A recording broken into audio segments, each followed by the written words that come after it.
Welcome, everyone, to another edition of the Tony Sirianni podcast. I am thrilled to have our friend Frank LaRosa, who's the CEO of Elite Consulting Partners. Thanks for being here, Frank. Thanks for having me. It's been a while, so I'm glad to be back on. It is a while. I think, yeah, since we've been gone, you've been doing a lot. You've been keeping the boys in Maranello, Italy, busy. I know Yeah. Yeah. that's good. They only make so many Ferraris, just FYI. So you Too got to, busy. Too yeah, busy. keeping them too busy. Um, Look, we're glad to have you here, and it's fun to talk to somebody who has similar interest in the business that I do, which is, you've been doing it for a long time. You were a manager, prior to this at a big firm, and I think you have a good seat to sort of see things. And let's talk about some of the trends that you see for 25. Now, I always publish where I think things are going in 25, so it's just of interest to me to talk to other people about it. So, what are you seeing? Yeah, I think that and I appreciate you having me on. I've always enjoyed our conversations, so they're great. We have to do them more often. But I agree. look, some of them aren't going to be surprising, but I think the move to it's interesting. I have this first point, I have two different views of it, right? I think the trend from the W-2 space to the independent space, and I consider independent space, whether it's an independent broker dealer or an RIA of some function, right? Whether you own it yourself or you affiliate with somebody, we're going to continue to see that trend grow more and more, despite what the W-2 slash wire firms are trying to say, right? It's evident. You look at the winners and losers every year, and Yeah. it's the same cast of characters, right? With that said, in that topic, I do think we're going to start to see a small trend, an underlying trend, the other way. And what I mean by the other way, I call it swimming upstream.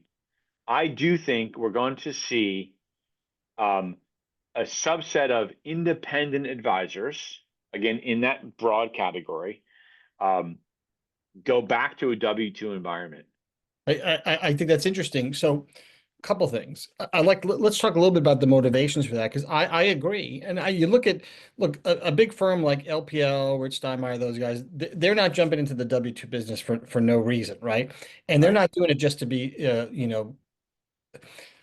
so I've always looked at sort of, I think I may have a little slightly broader view than you of what constitutes sort of, the independent movement. Because I would put Stiefel and Janney and people like that in there, firms that are that sort of buy into the general ethos, and advisor owns his own book, that kind of thing. I'm just saying that you agree on in general on these principles. So Yeah. really the vehicle for which you do that doesn't, matter that much. But from that's my point of view. What you're saying, which I agree with, is that there are people who have the same point of view, right? But then they say, geez, I either miss a branch that I had before, and that's what I want to get from you. You think these are people who broke away, doing it on their own, and are like, I need a little more structure, or I'm getting older and I just assume being in office, I fondly remember it. Or have they been IRA, the whole life, and now they're maybe getting older and want to do it? Maybe I'm wrong about the getting older part. I'm just curious to know, you unpack that a little bit about what you think the motivation is to get there. Yeah, I think number one, Rich is a great guy, and I was fortunate enough to have him on a podcast back in 2020 when they were just launching the Linsco model, which was a great move.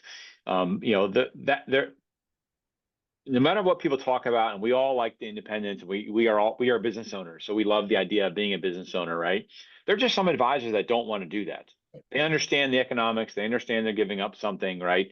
They just want to be in a W-2 structure, and maybe it's not a wire, maybe it's a Stiefel, Well, or but I think that's one of the distinctions, though, right? So they want a W-2 structure, but they don't really want it to be the wire, which is a little top down, and maybe that's too heavy. So right. what I'm curious is what we're seeing in the new W-2, or maybe the move from RIA, is they're sort of jettisoning sort of a lot of the negative things that people associate with a wire. Sort of the top down, you need to do this They, product, right? Or yeah, not. they are, but I also think um, I think that they're gonna go to the wire. They're gonna go to Morgan Stanley. They're gonna go to maybe not a Merrill Lynch, but I think the Morgans and the UBSs of the world are, I would put RBC in that category, right? Um, I still think they're gonna have some opportunity. And the reason why is because, another trend is M&A Yeah. and succession planning, all that, which we can get into. But what I have seen, and again, we have an M&A firm, right? So I see that side of it. Um, I also see the side of the transactions that didn't work, where the advisors are starting to realize, you know what? I like the idea of capital and taking chips off the table, but I don't want to sell my practice right now, right? Yeah. And they're in their 60s and they realize that I have a pretty simple business, whatever it is, I can go to a Stifel or a Raymond James or one of these Oppenheimer, right? Some of these regional type firms where the culture is still pretty good, culture still loose in terms of you own your practice, right? But get some capital to do it, get some transition money to do it, and still own 100% of their practice, right? And then when they're in their 70s, then they can sell to the firm, at 2 or 2.5 times, whatever the number is, right? But when you combine the transition deal with the succession opportunity in this acquisition at the firm at 2.5 times, they can accomplish the same thing. Yeah. And at their age, if they're in their mid to late 60s, their runway isn't as long to make the economic difference between being independent at, let's call it, 60 some odd percent, low 60s, right, net, and you know mid 40s, upper Yeah, yeah, 40s, yeah. right? And the other thing is too, is as you know, a lot of these independent deals are sold with an equity component, right? That's the thing. So your runway may not be that long to really get the real benefit of it, if there's a benefit at all. You know what I mean? So Right. you want to go to a firm, and it's interesting you mentioned like a Stifel or a Oppenheimer. Those are firms that have balance sheets. Whereas your typical independent firm doesn't have, they're doing something for money, but it's typically they don't have a balance sheet that's sitting there. So you know that if you're sitting in that firm, you're going to be able to sell this book back to the firm at some Whenever point. you want, They're in the business of that, and they right? got the money there. Yeah, and I just think that I don't. It doesn't surprise me. We've actually helped a couple of advisors do that, because the math is the math, right? We'll go through a pro forma and we'll work with them on it. But like, yeah, I mean, basically, in order for you're 68 years old. In order for that trade not to work, you'd have to want to work till you're 85 years old, right? And that's not going to happen. So the math is just a math. It just works. I don't think it's going to be some like huge wave, right? But I do think that it's an opportunity where advisors don't have to sell their businesses to take money off the table because um, one of the trends I see is continuing to be more M&A. Yeah. Um, Private equity firms, family offices are going to come downstream, right? So instead of looking at $250 million deals or more, they're going to start to dip their toe in the water of the $100 million practices, and they'll start buying more of those because they can buy them at a slightly lower multiple than an enterprise, right? And they'll just buy more of those. So I think that's going to continue happening. But my Yeah, warning to these, that's one of those things. Be careful what you wish for, because now they're going to have a whole bunch of $1 million producers, and these guys. Let me know if you feel the same way. I don't think they understand that they're buying a baseball team, not a football team. These guys are individuals. You know what I right, mean? They're right. going from the minors up. They're traded. They're doing all this stuff. It's not, you can't just tell them what to do, or like you can sometimes with a football team. Yeah, and I think, look, that's an issue that the PE firms, and especially the ones that haven't even come into the space yet, are going to deal with, is they don't Yeah. understand they don't understand our business and they don't understand the way advisors think. But to your point, on the flip side, I think advisors aren't understanding what life's gonna be like on the other side, when they sell their practices. Like, we have a lot of advisors say, "Listen, I want to sell, but I'd love to, like, I want to sell, take the money, and then I'll be okay being a W-2 employee for this firm for a couple of years." And Tony, they're miserable, Yeah. right? And I'm trying to, and again, it doesn't serve me any good, right? My business, because if they're not going to sell, then my M&A business doesn't make any business. But I'm trying to prevent advisors from making massive mistakes. So how do you do that? So walk me through the process. I'm assuming that it's process driven, right? So you're sitting there, you're talking with the guys, you got to really get down to it. So how do you filter for that? Well, because we ask a lot of questions. Like Yeah. we really get down to why are they doing what they're doing, right? Yeah, Like that's the key, the why. the What, why, what's the reason? Yeah. right? And what we find sometimes is that, and this is like with advisor transitions too, right? A lot of times they'll start with I want to leave, or in this case is I want to retire, and I'll ask them, is it that you're tired of working with your clients, or you're tired if there's a health issue or there's other personal things? That is what it is, right? But a lot of times it's because they're just frustrated at the firm that they're at, Hmm. and they just think, well, I'm going to retire. And I'll ask them, well, what if you were at a firm or with a partner firm that allowed you to do the things that you're frustrated about right now? Do you think that you would want to retire? And they're usually their answer is no, probably not. Like, so the issue is not whether or not you want to retire. The issue is, are you at the right firm to support your business where you're at today in your life? And that's where we get into finding a better solution, because there are way better solutions than selling your business. Yeah, and there are so many solutions. So that's Right. the other thing today. When you and I started, working in this independent space, this is 20 years ago. It's a long time at this point. But I mean, but you remember there was education, right? But it was kind of simple education. You just had to say this is independent and this is not, and you had to explain to a guy who's at a wirehouse that, you're not going to be wearing white shoes and carrying a bag and trying to get a doorway. That's not what this is. It's sophisticated and all that. So I think that was the challenge. But that battle's over, right? So everyone's looking at it independent as well. So I think that, we won that kind of fight in terms of education. But now the education has to be a little more detailed. It's very nuanced. So Yeah. for having a guy like you who understands kind of the big picture, I think is really helpful because it is so nuanced. And I really agree with getting down to ultimate motivations, for people as being the key. But you got to really explain what's the difference between equity and equity. What's the difference between this firm and that, right? Yeah. They look at the benefit of, if I just could give myself a commercial, right? The unique benefit that I have is that I was on the other side, right? I was Yep. an advisor. So I understand what the motivations can and cannot be, right? I've worked with you. You've had guys where they come into your office and you're like, I want to retire, and you're like, go back to your office. Like you don't want to retire. You're having a bad day, right? And they don't ever retire because this is their life. And I've seen the downside to that, where advisors do it, they do the transaction, they sell, they're really miserable, and then they're coming to us and asking us, how can we unwind this?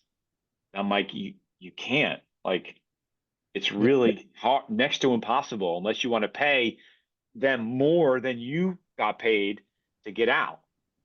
And so I just try to look. That's a trend that I'm. Part of our job is to educate advisors, um, across the board, right? We have this saying: we want to empower advisors to make the right move, not just the next move, and that's really important. That's education and understanding why you're doing what you're doing. Right.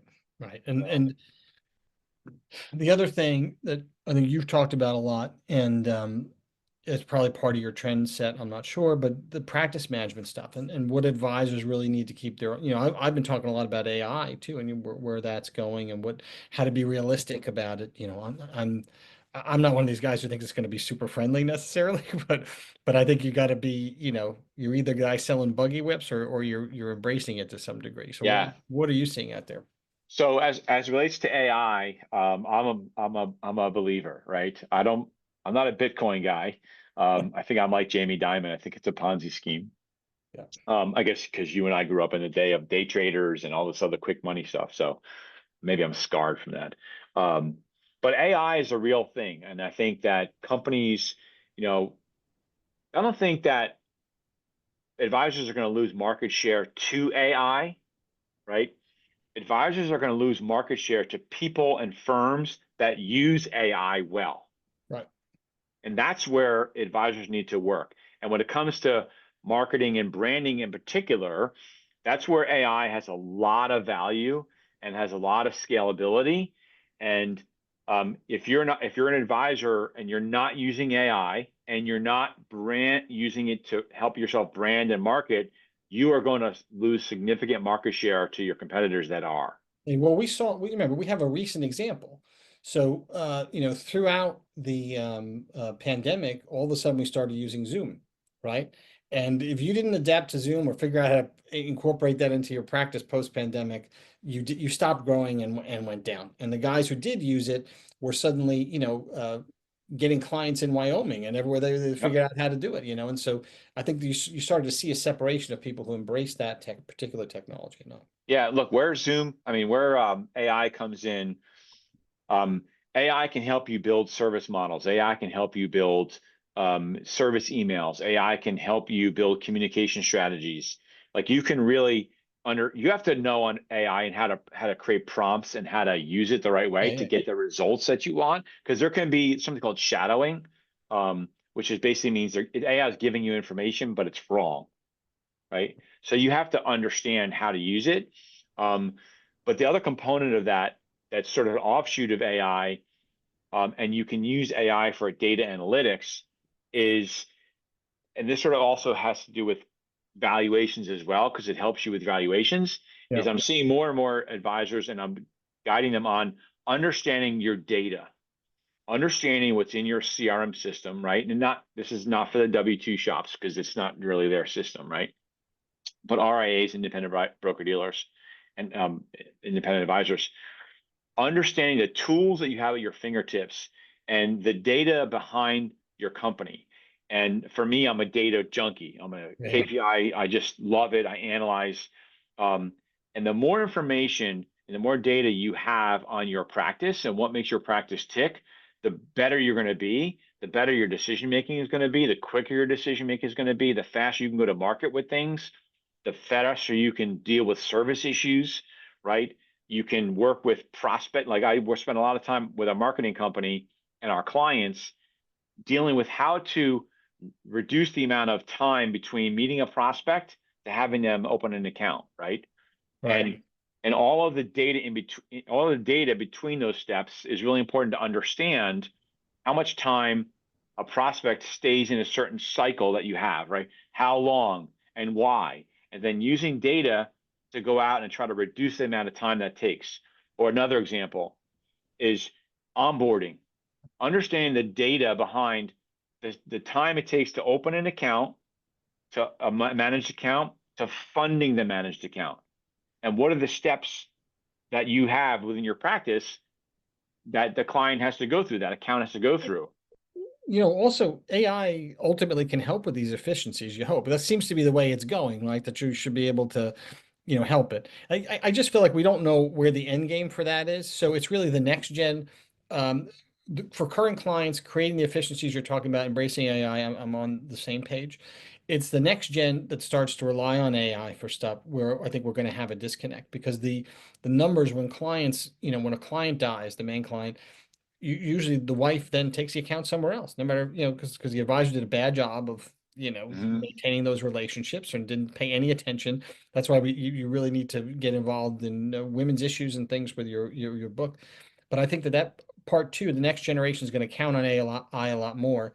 And I think advisors are going to shift more towards alternative investments because those are in a private marketplace that AI can't look into.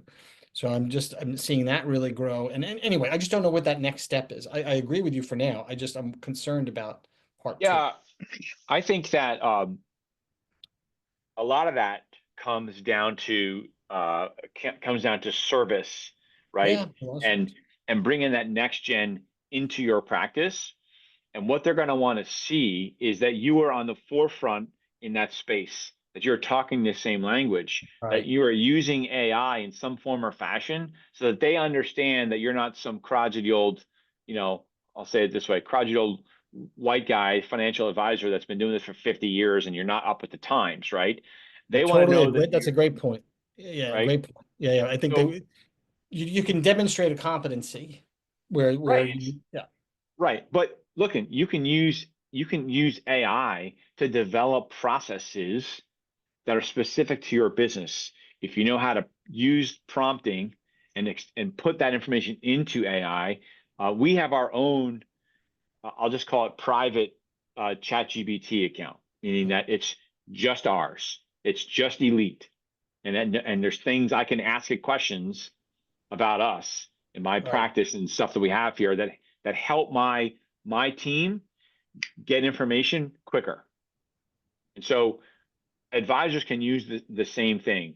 We started a company that's just designed for database management and CRM systems because I believe this is the next evolution of what has to happen within the financial service space, particularly the independent space. And when you talk What's the about, name of the company? it's Is it called related? Jedi Solutions, as in I Star like Wars. it. I have someone that works for me, and I used to, I would come up with ideas on what I want my Salesforce system to do, and I was like, she's like a Jedi. She just makes it do what I want to do, like a Jedi. And I'm like, that's what we're calling it.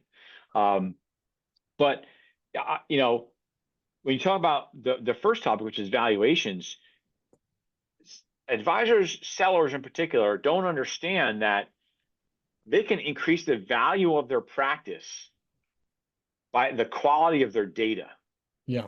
right? Because the better the data, the more data they have on the business, the more that company's worth to the buyer.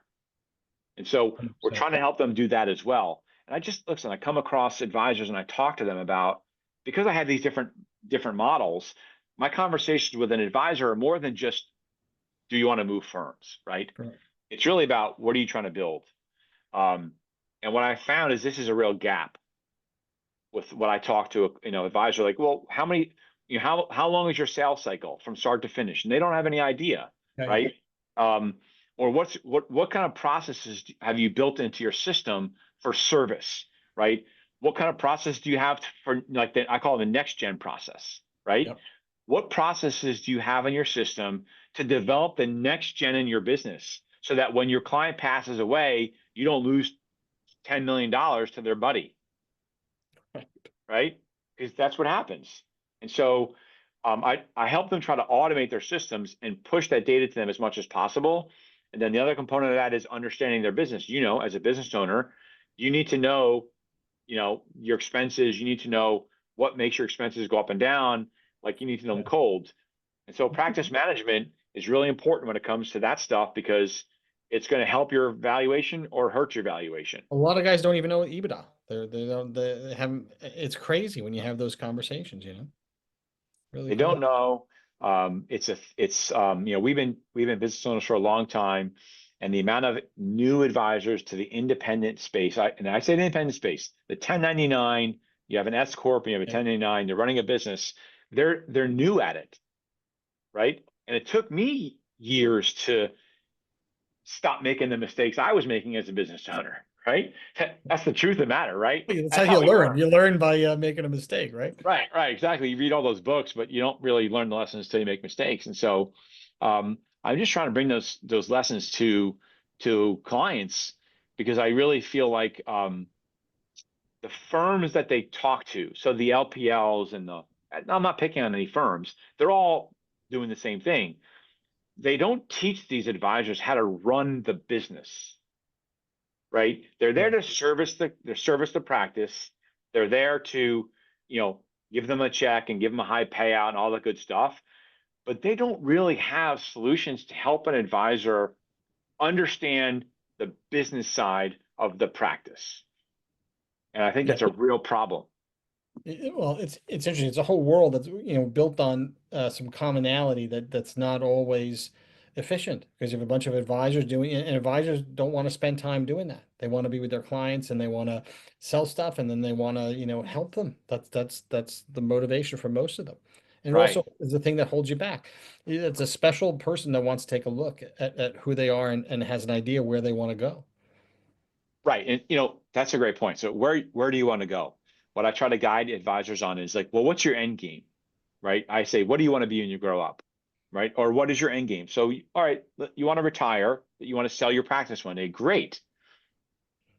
If you were the buyer of your practice today, so meaning, flip the script, pretend you were the buying your practice today, what would make you want to pay more for your practice than pay less? Yeah. Right? And they would say, well, I want to make sure that's profitable. I want to make sure this and the other thing. I'm like, all right, well, then you need to do those things today for your business, right? The way I run my company, when we do our annual reviews, that's the approach we take.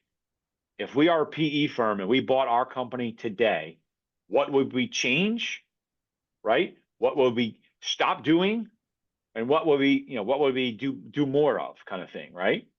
That's the attitude that advisors should have. And I think that that's going to be a trend that we're going to see more and more, because advisors are going to start to realize that getting a higher valuation of your practice is not just about having more AUM, right? It's about these other things.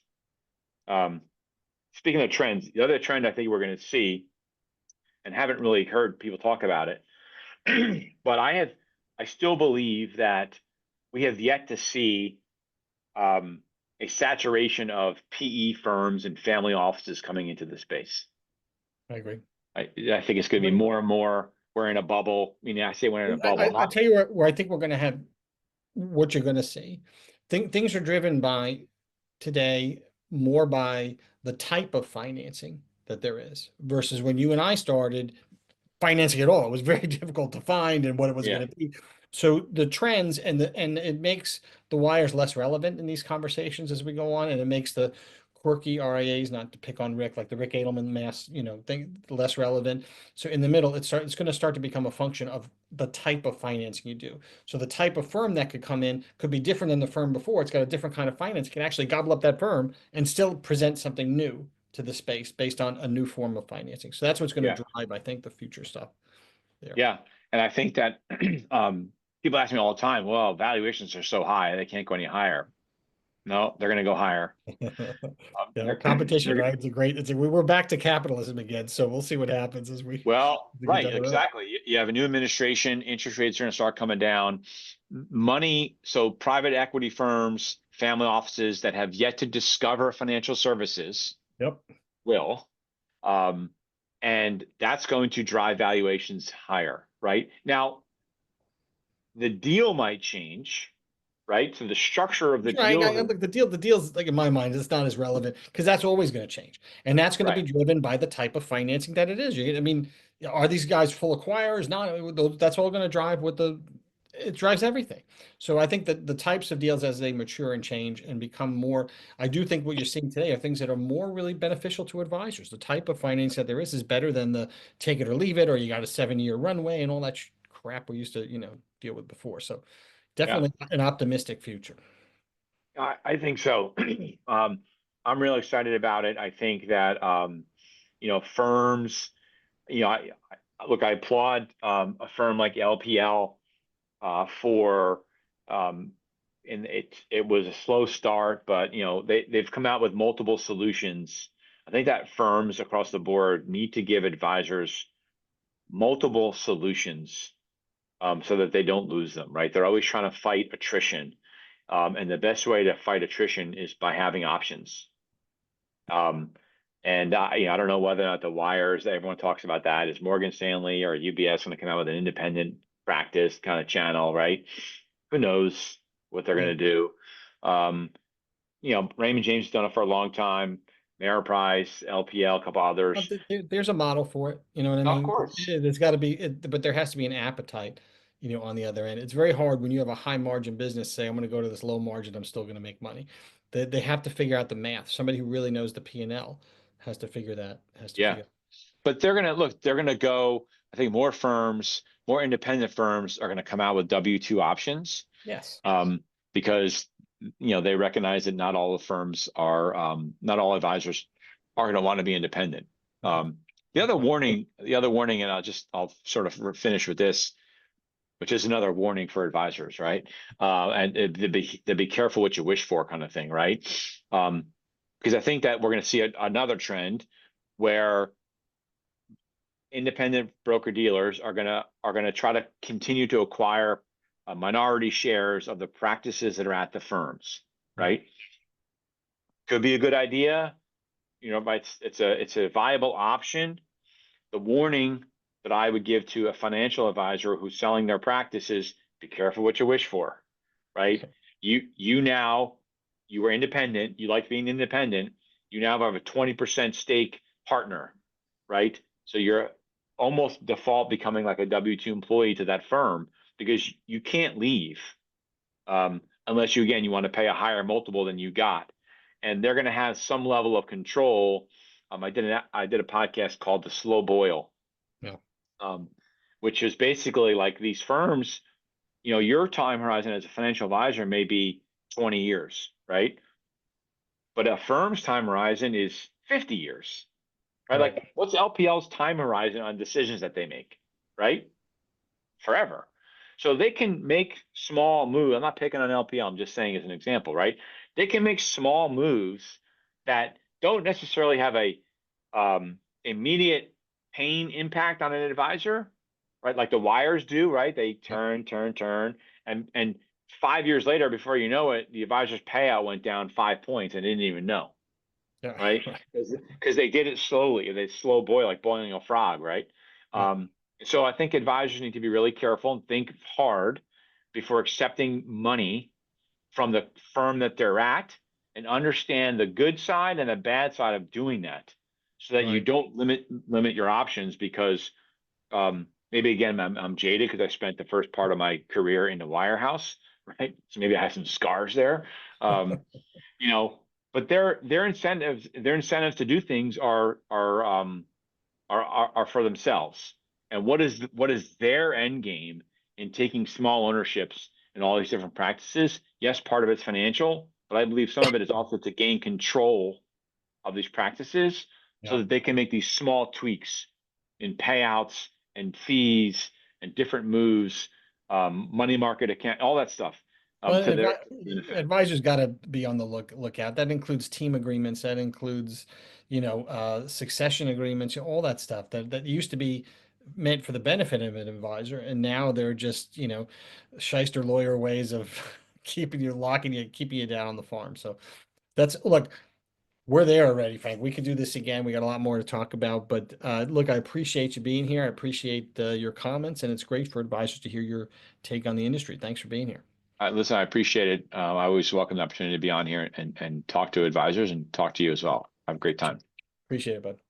Thanks, Tony. I appreciate it.